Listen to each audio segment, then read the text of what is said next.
Il n'y a absolument rien de nouveau, seuls les acteurs ont changé, sinon la lutte reste la même.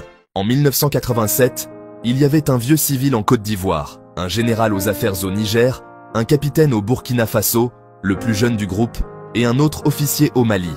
La cible prioritaire de la France était le capitaine burkinabé, et les relations entre la France et le capitaine s'étaient envenimées après la perte de la majorité à l'Assemblée française par le parti du président français.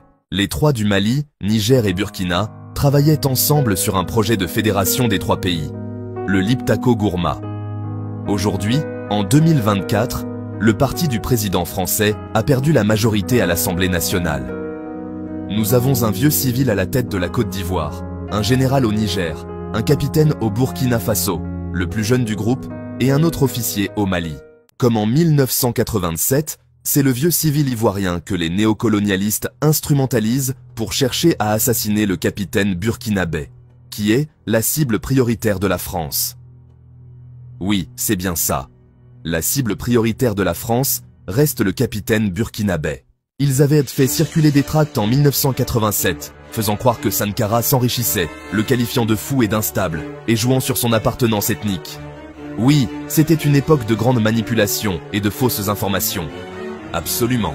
Ces tactiques visaient à discréditer Sankara et à affaiblir son soutien populaire.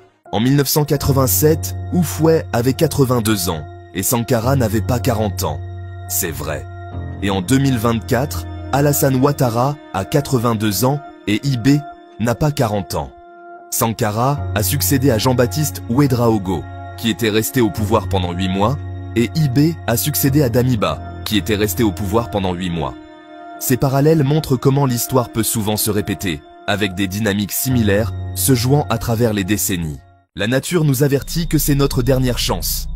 Le hasard, c'est le refuge des non-initiés. Quand la nature ressuscite une dynamique, c'est pour nous donner l'opportunité de vaincre. Ouvrez les yeux car ce combat est plus important que vous ne l'imaginez. Observez bien et vous comprendrez que c'est l'histoire qui nous donne une seconde chance pour nous libérer. La seule question c'est, serons-nous à la hauteur de l'histoire cette fois-ci?